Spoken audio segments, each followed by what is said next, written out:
right, welcome, ladies and gentlemen. Here we are, Rush Limbaugh and the Excellence in Broadcasting Network.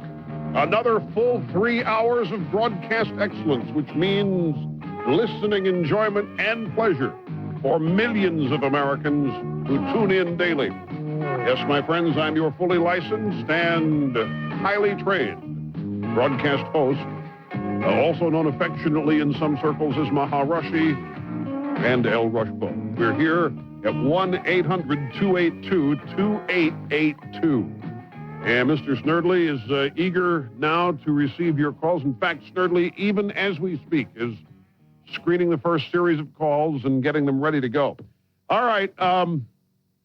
So much to do today, my friends. So very much to do, and in point of fact, so little time. So I got all sorts of phone calls today before the broadcast began. People excited. Hey, Rush, I'll bet you never thought it would happen. And I said, what?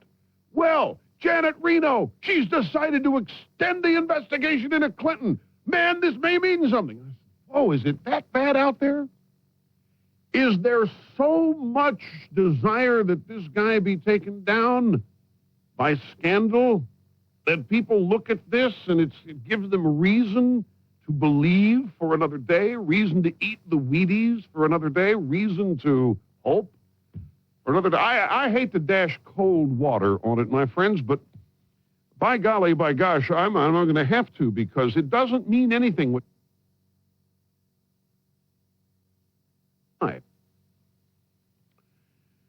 In the first place, Janet Reno is scheduled to go up to Capitol Hill tomorrow.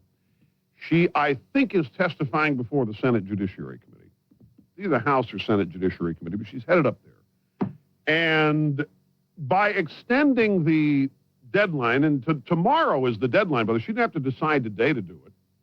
But there's no way there's no reason that she would go up to this hearing tomorrow without having made the decision. Can you imagine the grief? So she wants to have made the decision before appearing before the committee. And what a decision this is. She's governed by time limits here in one regard. And 30 days ends, and if you review again, that triggers another 60 days, or 90 in some instances. So she makes her decision to extend the investigation, and she should go up to Capitol Hill tomorrow and get a little bit less grief. But I am going to tell you, I expect next week for her to announce that there's no reason to proceed with a special prosecutor. This is all just for show. In fact, there's a headline in today's Washington Post that says Clinton says he'd talk to Justice Department. In the New York Times, there's this headline, in a deal, Clinton may be questioned over fundraising. President says he'll do anything to assist justice. My friends, what has happened here? The fact is that if prosecutors, in fact, want to talk with President Clinton, he has to speak to them. He doesn't have any choice. It's not discretionary. Only in the Clinton presidency is it headline news when the president states that he'll cooperate with federal investigators. Big deal, whoopee. He has no choice. This is just showbiz sham for the soccer moms. It's all it is. Hey, I'll talk to him. Hey, I'm going to get the word out of here. I was mad. I was really mad. I want, whatever it takes to get the facts out. If she wants to talk to me, I'll tell anything that she has to ask me. I'll answer it too. It's just boggles my mind.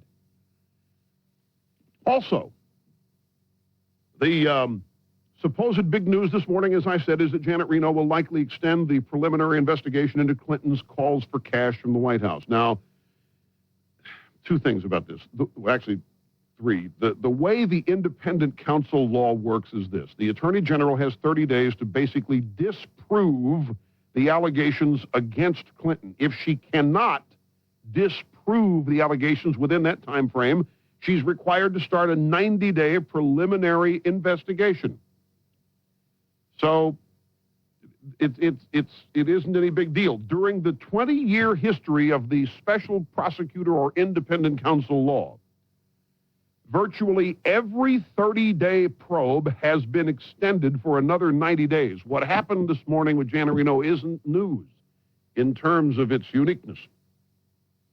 But this is the point, and this is the most important point of all, and it's something that I have been reminding you about ever since she determined what the parameters of her investigation are going to be. There's no chance this is ever going to amount to anything. Clinton has been exonerated already. It's just smoke and mirrors, the rest of this stuff. She says she's only going to focus on his phone calls. And the same thing with the vice perpetrator. Only going to focus on phone calls.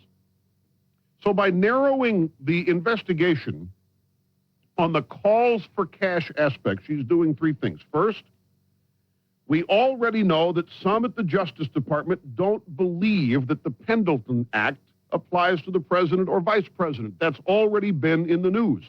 That we further know that we've got Justice Department hacks who do not think that the Pendleton law even applies to telephone calls. So, and Janet Reno is influenced by these people. So by focusing exclusively on these calls, the Attorney General, Janet L. Reno, is creating a scenario by which she can claim she followed the facts and applied the law, which led her to exonerate Clinton in the end. And that's what's going to happen. I'm just going to prepare you for it now. And it may happen as early as next week. She gave herself a narrow purview, a narrow area to look at, the phone calls. And she's going to find nothing wrong in the phone call. She can't even find an applicable law. And so she will say, well, I followed the facts, and they led me to the law, and I applied the law, and the law can't be applied because it's irrelevant. It doesn't apply to what the president did, and therefore there's no reason to proceed further. Wait till the impeach crowd gets to this next week. You're going to see. You think the impeachment movement's getting bigger? 3 websites on the impeachment movement? We'll get into that in just a second. Now, second point. As you know, Janet L. Reno, the Attorney General, has the power today to ask for the appointment of an independent counsel if she believes a conflict of interest exists in her investigating her boss. Do you know that? I mean, she doesn't need to follow this law garbage. She could go ahead, and if she thinks there's a conflict, in other words, if she thinks, I don't think this investigation is going to be objective because I got too many people in this office who are tied to the administration. How can we be objective? Nah, there's a conflict here. I'm going to appoint a special counsel. She can do that right now. In the past, she has said that she would seek an independent counsel under these circumstances. She is on record as saying that she'd go independent counsel if there was a conflict. But instead, by using another 90 days, El Reno allows Clinton and his scores of lawyers and mouthpieces to use the mainstream press to argue that everybody does it. It allows more time to dig up some more of those Reagan-type tapes to prove the point in their mind, and to generally implement a political campaign to convince the public that poor old Bill Clinton is being put upon by those nasty partisan Republicans. And I've had a lot of people say, Rush, why did Uncle Bob go out there and start talking about size, shape, and direction of the president's privates? Why did he do that? I can't believe the level to which things have sunk when the president's lawyer is out doing it. Why would Uncle Bob do it? I said, this is why. Can you believe of all the wonderful things this man wants to do for our kids, all the things he wants to do for pregnant moms, newborn babies, and now we've got this hussy out there, Paula Jones. She's out there trying to ruin our president and so forth, and it's even sunk to the level now that they're talking about this. So, Uncle Bob, it's a sympathy play. And it's all part of using this delay that Janet Reno is building in with her so-called investigation, so in order to build a case in the public mind and to create sympathy. Third point, my friends, I told you earlier the 3 points, by focusing only on the president's phone calls. This I mentioned at the moment it happened last week. El Reno is trivializing what is a major scandal. The phone calls are but one small element. The Clinton-Gore campaign, the Democratic National Committee were involved in money laundering. The Washington Times today has a big story where the real scandal may be here is with the Democratic National Committee and the Teamsters as a fundraiser out at Dianne Feinstein's place, Pacific Heights, out in San Francisco. Her husband, Richard Blum. In fact, when I was out in California last week, there was a little story about this fundraiser because it involves the most powerful woman in the Philippines who wanted to pay $100,000 to get her picture taken with Clinton, and they found out that she couldn't because she's not an American citizen, she's foreign. And so they found a way to get that $100,000 from her. It went to the Teamsters. And Richard Blum, who is Dianne Feinstein's husband and was on Tom Daschle's trip to Mount Rushmore, as one of the lobbyists that paid $5,000 to go with him up to the top of George Washington's head, was quoted in the story last week, and I think it was the Chronicle, as saying he's fed up with the way the DNC was running things, the way they're running around trying to raise all this money and stuff. He didn't want any part of it because all this happened at his house. Blum himself, I think, invited this Filipino woman who wanted $100,000. She wanted her picture taken with Clinton so bad, willing to pay $100,000 for it. And so he invited her, said, you can come to the thing, but you cannot give any money. And then some people at DNC found out she's going to be there. Ooh, and she wanted to give $100,000? Well, let's find out how we can do it. So here comes the Teamster scandal. But none of that's being looked into, folks. They're only looking at the phone calls. They're not looking. Janet Reno's not looking into the Buddhist temple. What happened out there? The illegal fundraising there. They're not looking at the possibility of accepting foreign contributions. She's not looking at commingling soft and hard money. She is not looking at whether or not they sold commerce trade trips with Ron Brown. She's not looking into the selling of the Lincoln bedroom and access to the president at coffees. She's not looking into the Teamsters conspiracy that the Washington Times talks about today. She focuses on his phone calls. And that's what she said from the get-go. And so all this today is academic. So she's going to take another 90 days. Everybody goes, hey, now we're getting somewhere. Janet Reno. She's going to look at Clinton for another 90 days. She's going to look another week. You wait next week at this time. By next week at this time, she'll have concluded that because her testimony will be over, she'll have gone through the initial 30 days. I can't finish it in 30 days. I need another 90 days. And within 7 or 8 days of the 90, we can't find anything. There's no reason to go forward. We've applied the law here. We've followed the facts. We can't find any violation. So that's what I think is going to happen. Because I know that there's nothing else that can happen. When she limits the scope of her investigation to those phone calls, I mean, it's academic, as I keep saying. Have to take a quick break here, ladies and gentlemen. Be back with more in a moment. Rush Limbaugh at 800-282-2882. You're listening to the EIB Network.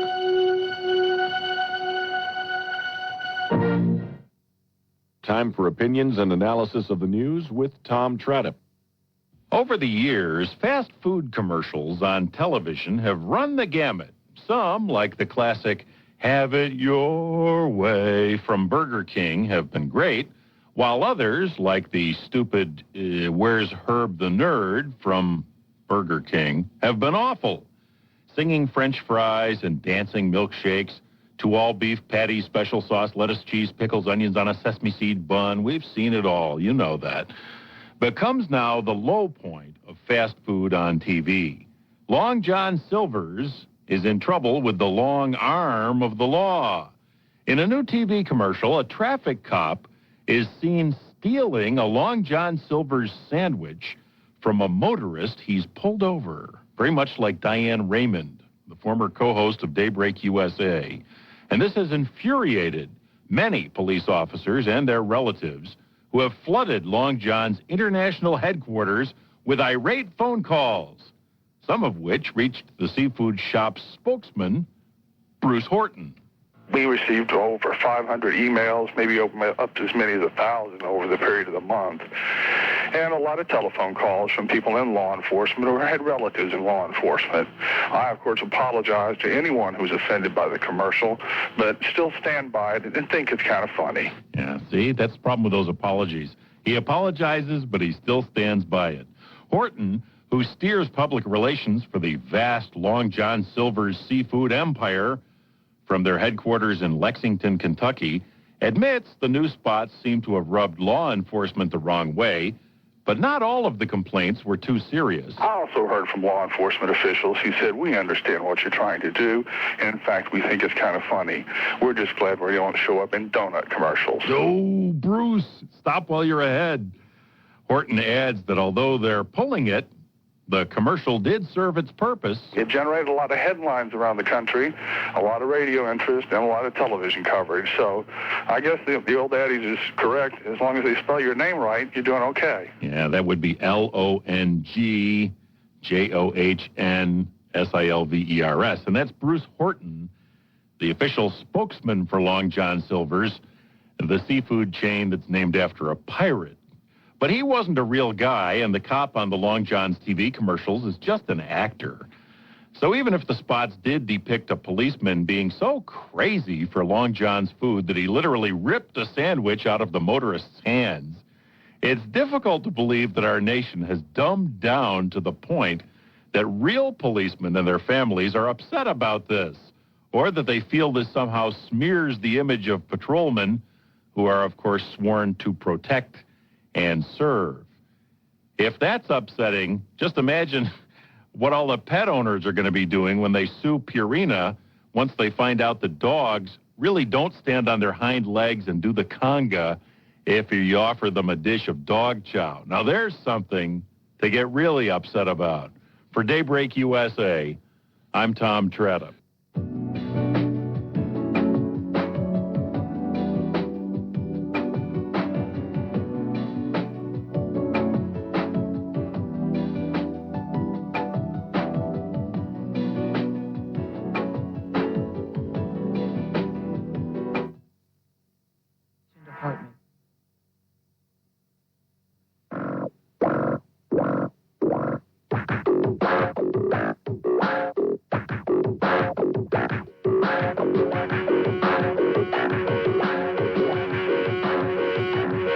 Welcome back, my good friends. Rush Limbaugh, 1-800-282-2882. Talent on loan from God. Well, the President of the United States is in South America, drumming up support for fast track, expanding NAFTA and free trade principles even further into South America, probably also negotiating on the latest coffee prices with whoever runs things down there. And a reporter is having a joint press conference down there with one of those presidents down there, and the reporter asked him about the decision today by the Attorney General Janet El Reno about extending the investigation into Der Schlickmeister for another 90 days. Here's the president's answer. Well, I don't really have anything to add to what I said yesterday about that. I think you all are perfectly capable of drawing your own conclusions and evaluating whether this puts our political system in balance or out of balance, and I don't think that we should discuss it here.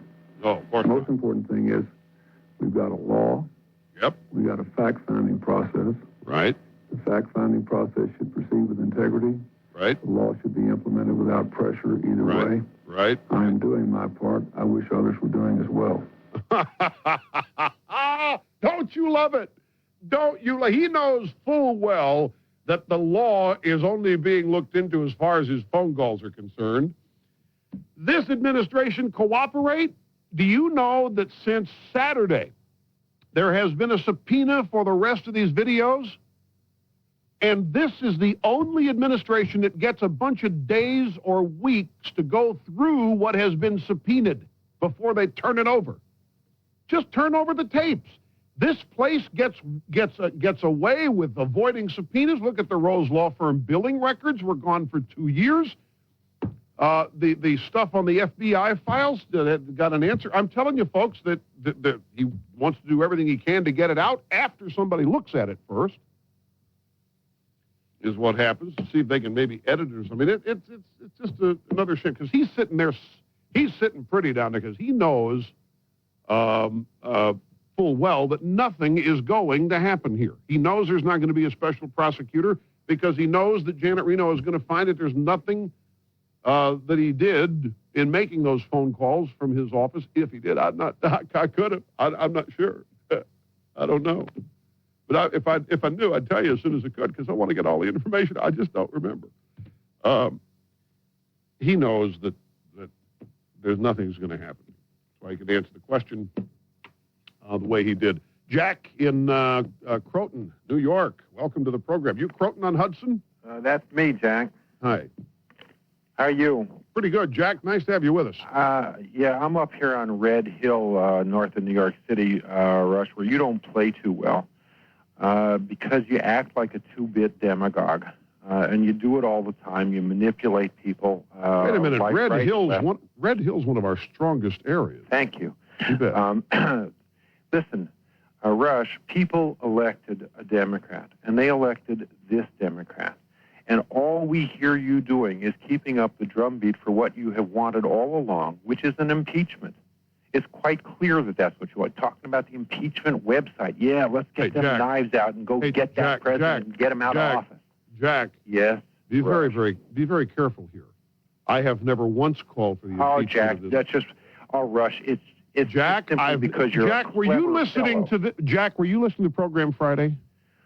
No, Rush. I was busy. Well, that's too bad, Jack. Because had you would not have embarrassed yourself by making this call. There was a column in the Wall Street Journal on Friday, written by Mark Helprin, used to be a speechwriter for Bob Dole, in which he suggested that it is the duty, the constitutional responsibility of the House of Representatives to impeach Bill Clinton now. So you're a friend of the Wall Street Journal? I did not support. I did not support. Jack, you know something?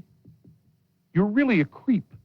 No, Jack, let me tell you, Jack, the person who has who sits there and gets on the radio. Jack. Plays on people. Jack, you are a closed-minded bigot. No, now shut Rush, up for a second and listen to something. I am telling you, I opposed the column on Friday. And had you been listening to this program on Friday, you would have known that I thought that was the wrong way to go. Never once have I suggested that the impeachment of the president should go forth.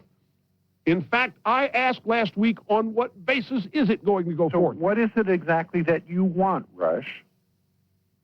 An informed citizen. And Jack, I don't know why you call her Reno. She is, in fact, deserving of the title. If you're not, Jack, if you're allowed to where is your sense of humor? We don't. Where's your sense of humor? We call her Reno. We call you Limbaugh. People deserve the name that they've earned. Oh, now, Jack, where do you want the way to be investigation prim to go, Rush? Jack, or where you want it to go? Wherever the truth is, Jack. And if the truth, where do you? How do I know where the truth is unless there's an investigation, and Rush, the investigation is being sidetracked? You know very good and well where you want it to go. You want it to lead to an impeachment, but you're not honest enough to say it. Jack, that is not in all. You know, you saying that I'm prejudging this sort of thing, and I am not. Well, right. What I have, that you're prejudging. Jack, you are, and you know you are. Jack, listen, you are a goes out there and kills campaign finance reform, all the while practically falling all over yourself because the guy had 85 people in and sold them the Lincoln bedroom. My God, should we start with where your side, where the Republican congressmen are in terms of raising money and at the same time killing campaign finance reform? Why is it that you think that people are too stupid to see that? You construct all of these little arguments about how, oh, well, you know, we Jack, free speech and Mitch McConnell, all kinds of garbage. Look, let me tell you something.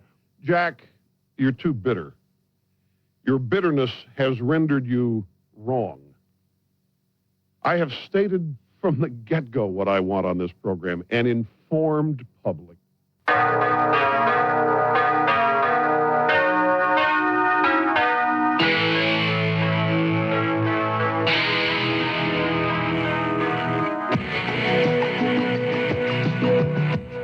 We go back to south of the border, way south of the border. The president very close to El Nino, my friends, down in South America.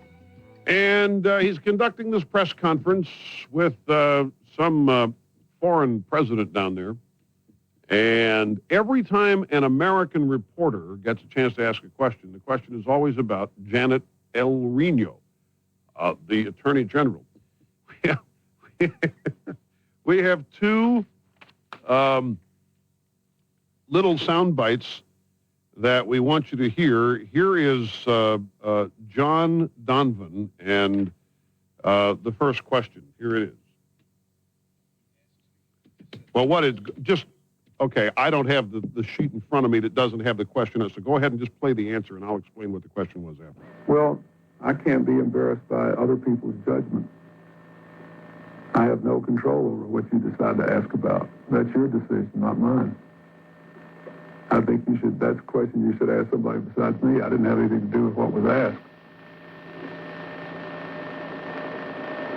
I think other people sometimes in other countries wonder what it's all about. Sure they do. Especially when everyone concedes that there was no request for improper public action in any way, nor did any occur as a result of whatever communications are in dispute. So, but that's a decision for you. You have to decide what questions you're going to ask. I can't be embarrassed by how you decide to do your job.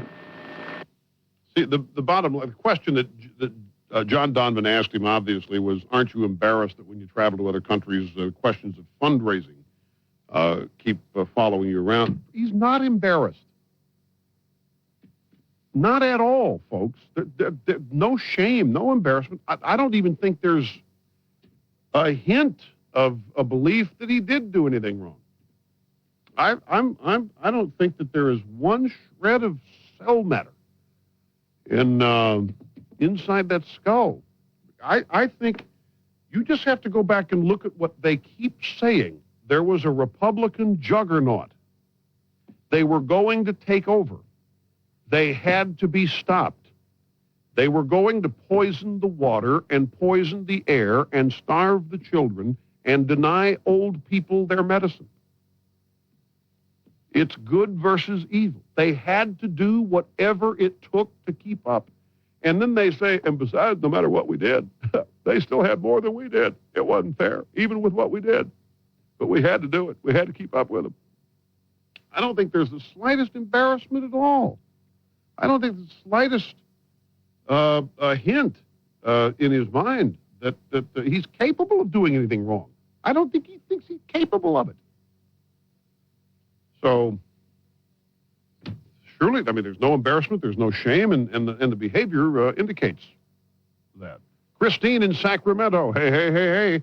Adopted hometown on the phone. Welcome back. Nice to have you with us. Oh, mega dittos, El Rushbo. Thank you. Both said to get right to the point, and the point is that I was at the event Thursday night with my dear friend Deb, and it was so fun. But I was the only one there that cared about deficit spending, clearly, because I was the only one with my ribbon on. Oh, you had the deficit spending awareness ribbon. Yes, and it was so neat because everybody said, "Oh, I forgot to wear mine. It's in my drawer." You know, yes? I forgot to wear mine, too. Well, I had one for you, which I was really wanting to pin on your lapel, but your bodyguard fellow was not too thrilled about my coming up to you, so I didn't get to. Bodyguard? That wasn't a bodyguard. It's a crowd control specialist. Oh, okay. It's not a bodyguard. Yes, okay. Well, it was such a neat evening. It was so wonderful being around. Wasn't it, though? I mean, it was, I'll tell you, it was one of the nicest evenings of that type I have ever had. Well, I've never gone to see you at any of the other, my friend Deb had seen you at some of the Rush to Excellence, at one of the Rush to Excellence tours. I'd never seen you in person. So it was such a thrill for me. And I went up to the chamber group and requested Sugar Pie Honey Bunch, but they said, no, we don't think we have that in our book. Yeah, there was a chamber orchestra playing classical music, which I thought befitted the evening. I really did. Did you? Well, I was wishing they would play Sugar Pie Honey Bunch for you, knowing that you like it so well. I wonder what they thought you meant when you asked. Yeah, I don't think, I said, you know any Four Tops? And they did kind of look at me like I was speaking another language. But it was great, Rush. You come home any time. Well, and we just love you, as you well know. So thank you very much. It was the greatest. And yes, I love you too, Christine. Oh, you're so sweet. Yes, I do. May I say hi to my friends Scott and Kathy in Sonoma? Certainly, you just did. I know. Thank you. Thank you. All right, Christine. Thank you very much. Quick break. Back with more in just a moment. You're listening to the EIB Network.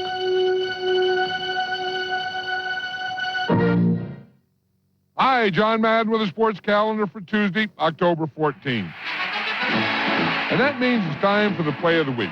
Last year in a game against the Giants, the Eagles wide receiver Irving Fryer made maybe the best catch of the season. But hey, Irving says it's not even his favorite. And he'll tell you why right after this. At first, it was just the little things. A few pieces of clothing tossed casually on the floor, a spill that wasn't cleaned up. Then it kept growing and growing until there was no stopping it. Week-old pizza boxes, a bathroom that looked like a swamp, the stereo blaring, shaking the building to its very foundation. Before I knew it, I was living with the roommate from hell. Hi, Nancy. I'm going to borrow your sweater. Hope it's okay. And your earrings. And are you going to wear that belt? Yes, Nancy, it is horrible. This despicable creature is often seen roaming around shared living quarters. But there are ways to protect yourself. Start by practicing considerate behavior. Treat your roommates like you want to be treated. And respect their property and privacy. Hi, Nancy. I'm throwing a huge party tonight, and you're invited because, I'm having it here. Remember, treat your roommates with respect. Until last year, I hadn't seen Irving Fryer too much. That's because he used to play for New England and Miami. Then he signed with the Eagles, and I had a couple of chances to see what everybody was talking about. Irving had his best year as an NFL receiver, and he made catches like this look easy. Back goes Detmer. He's looking. He lets it go, and it is caught miraculously. An amazing catch by Irving Fryer. One-hander. That is one of the great catches I've seen. Not to overdo it, folks, but that catch was mildly spectacular. He went way up and somehow caught it one-handed and came down with the football at the Giants' 26 and 30-yard gain. Todd threw the ball a little bit high, and I jumped up and happened to get a hand on it and was able to come down with it. I've made some one-handed catches before, but not quite like that one before. Now, Irving doesn't like to talk too much about one catch or one game. Hey, that's his job. Besides, he doesn't even think that's the best catch he ever made. Actually, it was the second best catch I've had. I had one against Kansas City where guys knocked me down and the ball almost hit the ground, and I reached out and caught it with one hand. That's Philadelphia's Irving Fryer with our Play of the Week. I'm John Madden on the Sports Fan Radio Network. Our country fought for freedom and democracy on many of the very shores where you are now stationed. Much of that effort was financed by war bonds, ensuring that the money was there. Today we fight a different kind of enemy: starvation, disease, ignorance, prejudice, and environmental problems. These are just a few of the enemies we face. The combined federal campaign represents over 500 organizations dedicated to fighting these enemies. Take a stand and give to the CFC. Help finance the fight for those in need.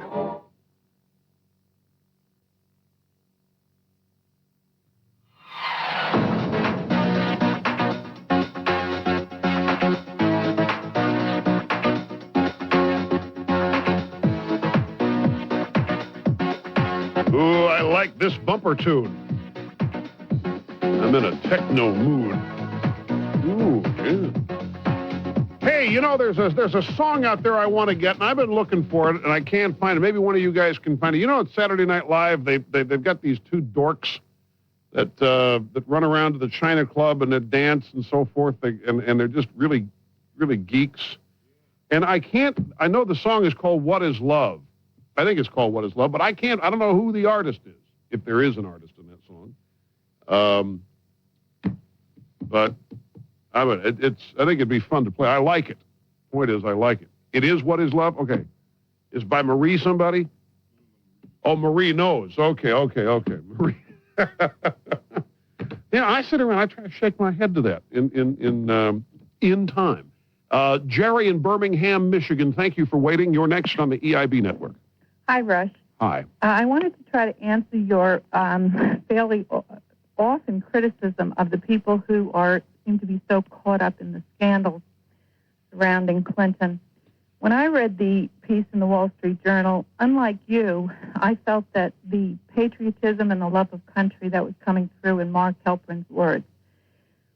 We people who follow these scandals do not follow it for any reason, I believe, other than we are so distraught at what is happening to this country. We look at the constant abuse of power. We look at the constant obstruction of justice at this president. We look at the Justice Department falling apart, the IRS, the FBI, and we wonder what's the future of the country if this continues. I do believe it's about time for somebody to step forward. You haven't done it. You say the press is doing it. I don't see that. I see a lot of non-reporting. No. I think it's about time for the Republican Congress to lay out the many, many facts against this president that are known and know that the fish rots from the head, just like the corruption in this administration. And I think that's why we are so interested in this scandal, because we love our country. To us, politics is not a game, unlike it is to some of the people that you are friendly with. And we are really definitely very concerned about what is going to happen if this man is not brought to justice. We don't want it to happen after he has left office. We do not want the honors to accrue to this kind of a person, so that future generations will get more and more caught up with the pompous hypocrisy and acting that is prevalent today. And that's the way I feel about it. I think a lot of other people do, and I resent it when you criticize us. Now, when do I criticize you? You criticize us, Rush, because a lot of times you say, you people who get up and all you're interested in scandal and that kind of thing. And you know that you get a lot of criticism about that. And I always feel when you do that, that maybe you're doing it for a reason. But I can't figure out what that reason is. And I feel like you're not on our side when you do that. Well, there's not enough time to answer this, and I want to talk about it with you further. So can you hold on through the news break? I'd be happy to. All right. We'll take a break here at the top of the hour, as we always do. Put her on hold out there, Mr. Snerdley. We'll continue this discussion with Jerry, because I think she probably represents a sizable body of opinion when we get back.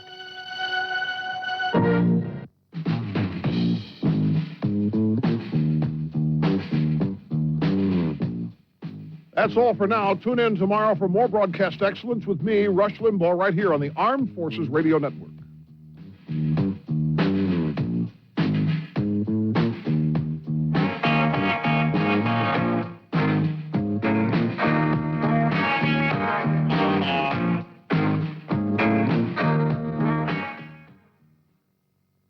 A little-known fact from the files of military history. 200 years after Congress discharged the Continental Army, which unit of the U.S. Army could still claim a connection to it? It had time. This is Eagle 810. Dakota's Youth Center has basketball night. That all happens on Friday at 7 o'clock in the evening. Call 225-7441 to find out more about basketball night at Dakota. The number, once again, 225-7441.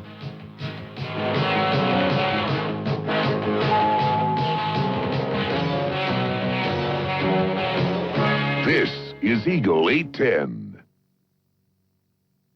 Around the clock, this is UPI News. Another 100 hours of videotapes have been released by the White House to the Justice Department and congressional investigators as they look into possible campaign fundraising abuse. UPI's Don Folsom tells us the administration is not concerned.